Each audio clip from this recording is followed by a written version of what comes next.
Scene 4 opens with Lord Capulet, his wife, and Paris. Don't forget, Juliet is still supposed to marry Paris. We saw that at the beginning in Act 1, Scene 2, and we are about to see more of what comes of that. He says, "Things have fallen out, sir, so unluckily that we have had no time to move our daughter." So we haven't had any time to talk to her.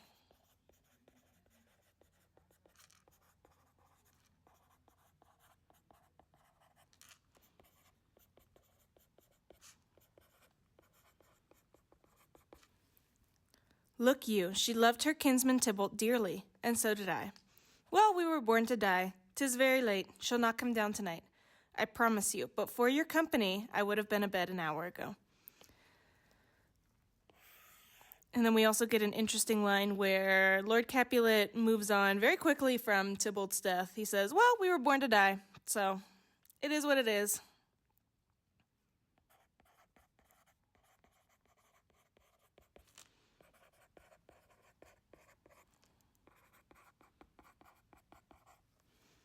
So they're talking about how Juliet has been very upset lately. They think it's because Tybalt's death. And we, the audience, know that that's partially true. However, we also know that she's really upset about Romeo being banished. So that's the real fallout from the last couple of scenes. "These times of woe afford no times to woo. Madame, good night. Commend me to your daughter. I will and know her mind early tomorrow. Tonight she's mewed up to her heaviness." Juliet refuses to leave her room.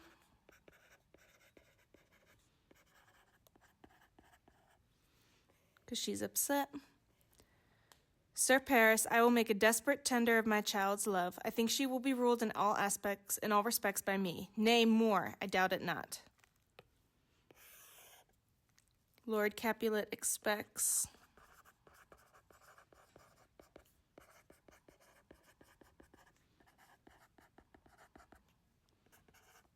to obey him.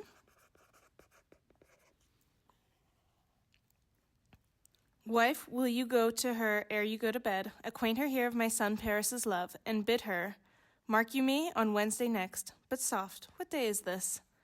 "Monday, my lord."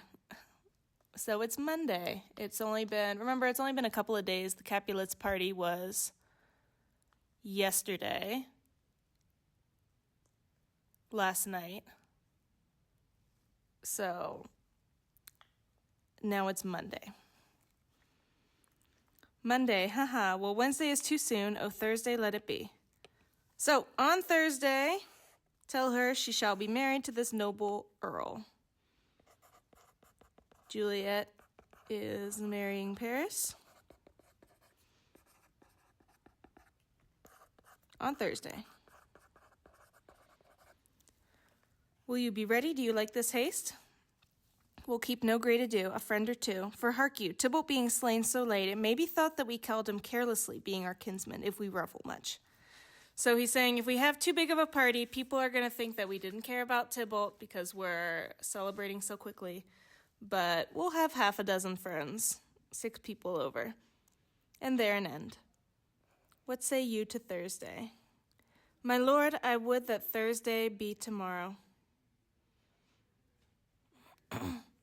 So, Lord Capulet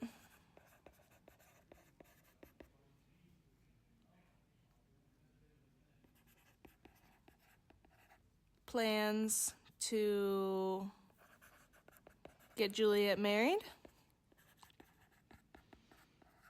and it is Lady Capulet's job to tell her.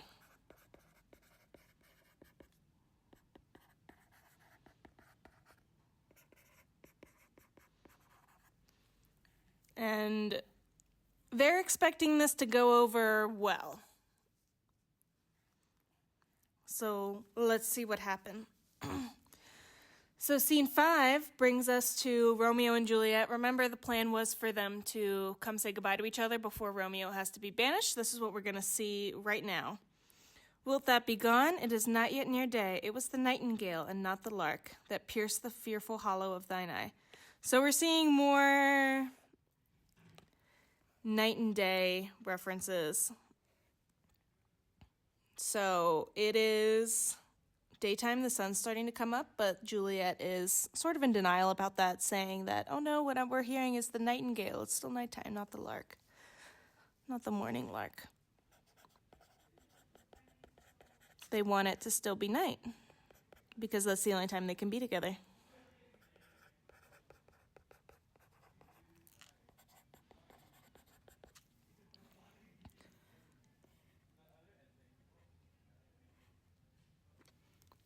And Romeo, for once, is the more practical one. It was the lark, the herald of the morning, no nightingale. Night's candles are burnt out. I must be gone and live, or stay and die.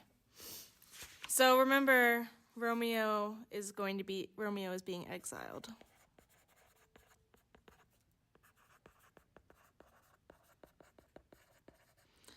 Yond light is not daylight, I know it.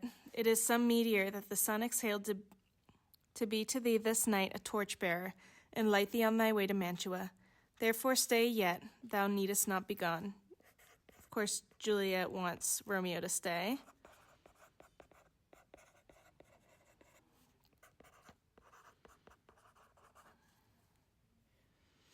And Romeo kind of teases her, saying, let me be taken, let me be put to death. I am content because my Juliet wants me to stay. Come, death, and welcome. Juliet wills it so. So this is twofold. One, Romeo is teasing Juliet.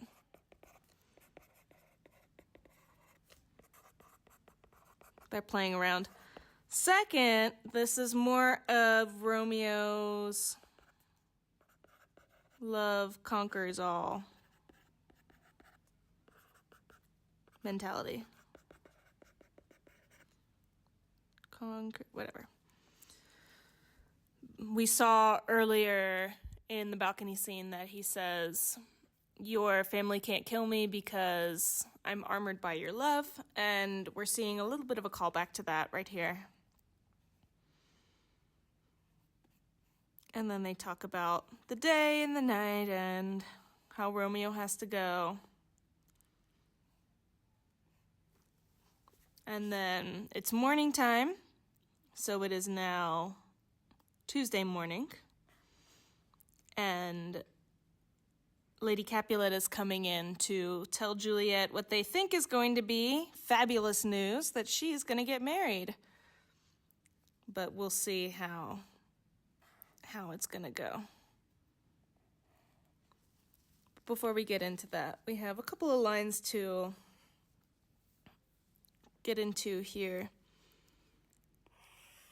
This particular line from Juliet, "O God, I have an ill-divining soul. Methinks I see thee now. Thou art so low as one dead in the bottom of a tomb." Foreshadowing.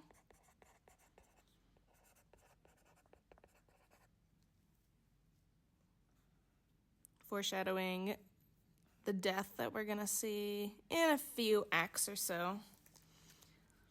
"And trust me, love, in my eye, so do you. You also look dead."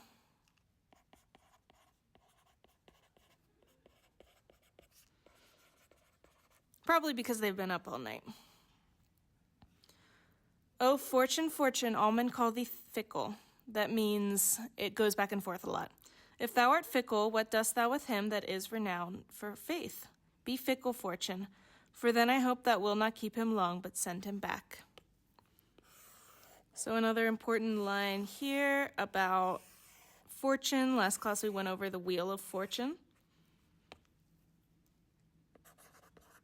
So this is more harkening on the role of fortune and fate in the play. It's some immovable object. So she's praying, hoping to fortune that Romeo will not be gone very long and that he will be able to return to Verona soon.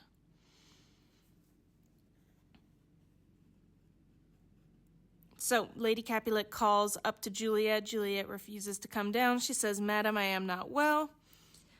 And of course, they don't know about Romeo yet, so they think that she's just upset about Tybalt. And Lady Capulet is like, "Why are you crying about him so much? I mean, I know he was your cousin, but what, are you going to throw your whole life away because he's passed?" And Juliet says, "Leave me alone. Let me cry."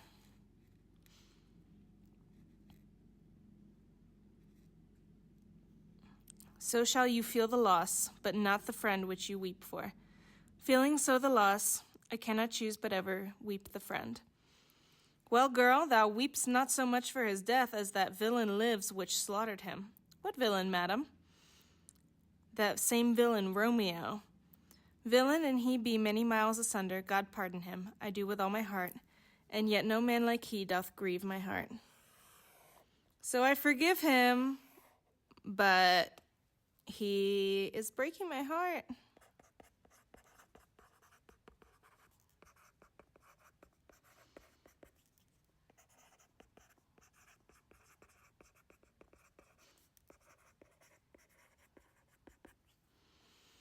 And then we get a little bit of wordplay here.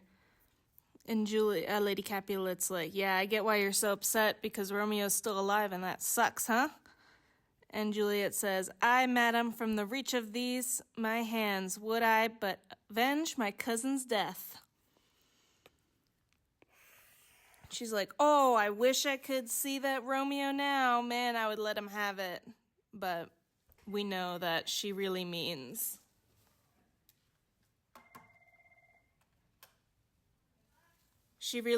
that she would, she just wants to be with him.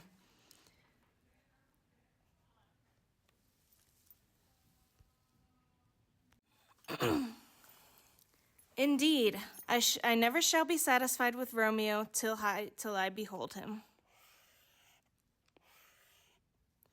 Dead is my poor heart, so for a kinsman vexed." So this is a little bit of wordplay here, because Lady Capulet is hearing, "Indeed, I shall never be satisfied with Romeo till I behold him dead." But Juliet is saying, "I shall never be satisfied with Romeo until I'm with him. Dead is my poor heart."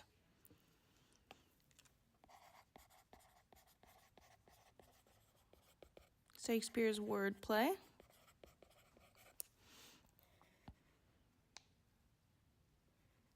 "Oh, how my heart abhors to hear him named, and cannot come to him. To wreak the love I bore my cousin upon his body that hath slaughtered him." So Lady Capulet thinks Juliet wants revenge.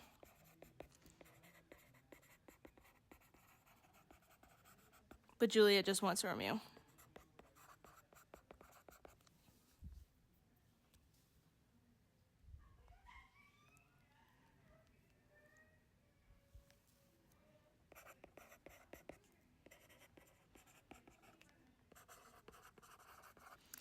And Lady Capulet's like, "I have news that'll cheer you up. Find thou the means, and I'll find such a man. But now I'll tell thee joyful tidings, girl.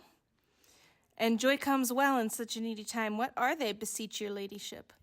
Well, thou hast a careful father, child, one who, to put thee from thy heaviness, hath sorted out a sudden day of joy." So we're getting kind of the backstory of why Lord Capulet decides he wants Juliet and Paris to get married right away. And the reason is because he thinks it will cheer Juliet up.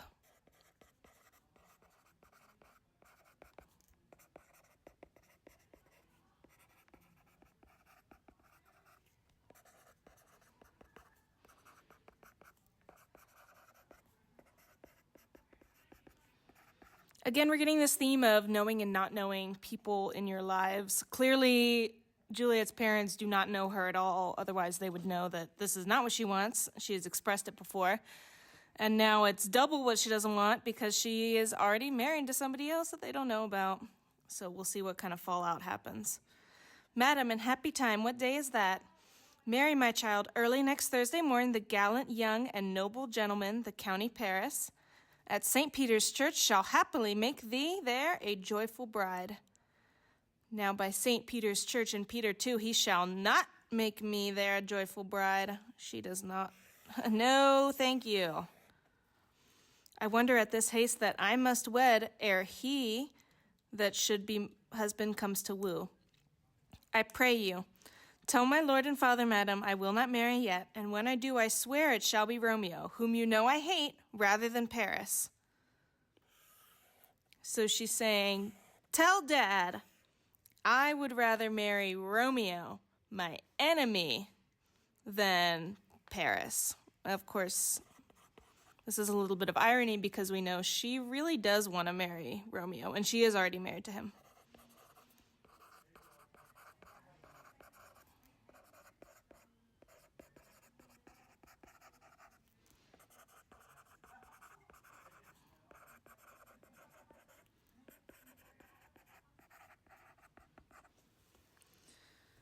And Lady Capulet says, here comes your father, tell him so yourself, and see how he will take it at your hands. So, all right, if that's what you want, you got to tell him yourself, though. So Lady Capulet is not having Juliet's back in this moment. And Lord Capulet comes in and says, why are you still crying? I don't understand. Have you told her that she's going to get married yet? Aye, sir, but she will none. She gives you thanks. I would the fool were married to her grave. So more death references. You know, we're ramping up to that big ending, so we're seeing a lot more references to death and the grave. Soft, take me with you, wife. How, will she none? Does she not give us thanks? Is she not proud? Doth she not count her blessed, unworthy as she is, that we have wrought so worthy a gentleman to be her bride? So Lord Capulet is incredulous. He's like, what are you talking about? Why? How come she's not grateful? We got this great man to marry her, and she's unworthy. We don't even like her that much, and we got this great man to come marry her, and she's not even thankful for it. What the heck? So we're seeing an interesting mirroring between Friar Lawrence and the previous scenes with Romeo talking about how he needs to be grateful, although in that case Romeo really was being ungrateful. And in this case, we're hearing the same thing from an adult figure, be grateful, why aren't you grateful? However, we recognize that Juliet has a reason to be ungrateful. She doesn't want to marry Paris. She said repeatedly that she doesn't want to get married, but they continue to push this on her. Lord C doesn't understand why Juliet isn't grateful.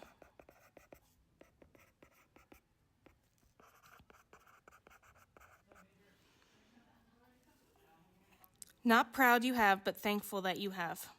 Proud can I never be of what I hate, but thankful even for hate that is meant love. How? Chop logic? What is this? Proud and I thank you not, and yet not proud? Capulet is not having it. And we've seen him get angry before. Ironically, Tybalt. Fettle your fine joints against Thursday next to go with Paris to St. Peter's Church, or I will drag thee on a hurdle thither. Out, you green sickness carrion, out, you baggage, you tallow face. So he is saying, you get your butt to church, or I will drag you there myself. Come hell or high water, you will get married. And Juliet is begging him, good father, I beseech you on my knees, hear me with patience, but to speak a word.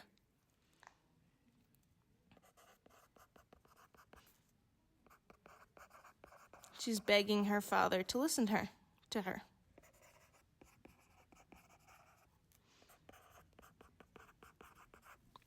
But does he listen? He says, "Hang thee, young baggage, disobedient wretch. I'll tell thee what, get thee to church on Thursday, or never after look me in the face.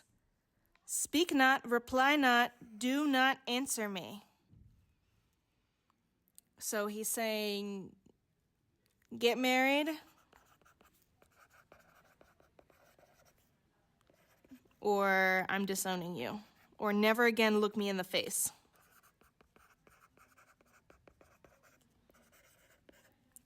So this, what was supposed to be happy news, is not going great. That God hath lent us this only child, but now I see this one is too much, that we have a curse in having her. Ugh. So he's calling Juliet cursed. A cursed child. And then they go back and forth. Lady Capulet does try to calm her husband down. The nurse even steps in. "God in heaven bless her. You are to blame, my lord, to rate her so." She tries to defend Juliet. Again, we're seeing the nurse's loyalty really lies only with Juliet herself, not with the Capulet family as a whole. And now Lord Capulet has a big speech about how I work so hard, I get her this great man to get married, and she says, "I'll not wed. I cannot love. I'm too young. I pray you pardon me." And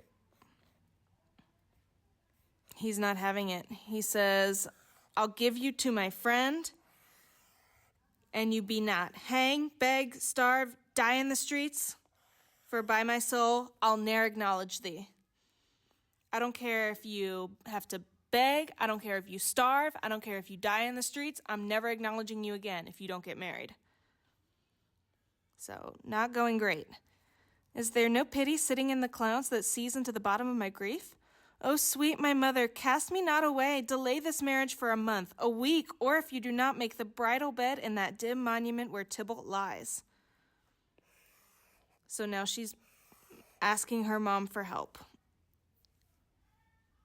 Again, saying that she's too sad to get married because she's sad about Tybalt, but we know that that's not the truth.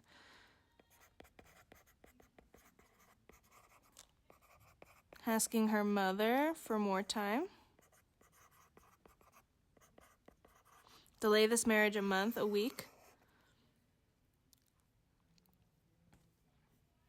And fortunately, this is Lady Capulet's reply. "Talk not to me, for I'll speak not a word. Do as thou wilt, for I'll have done with thee." Lady Capulet says she's done. She's also done with Juliet. "O God, O nurse, how shall this be prevented? My husband is on earth, my faith in heaven. How shall that faith return again to earth, unless that husband send it me from heaven by leaving earth?" More death imagery. "Comfort me, counsel me. What sayest thou? Hast thou not a word of joy? Faith, here it is. Romeo is banished, and all the world to nothing, that he dares ne'er come back to challenge you. Or if he do, it needs must be by stealth. Then, since the case so stands as it now doth, I think it best you married with the county." So the nurse is saying Romeo is banished from Verona. He's not coming back anytime soon, so you might as well just marry this guy and let it be for a little while. And she says, "I think he can make you happy. I think you'll be happy in this second match. For it excels your first, because Paris is a nobleman and Romeo is not. Your first is dead, Romeo is dead, or as good as dead because he's not here anymore. And you have no use for him anymore. So the nurse suggests Juliet marry Paris.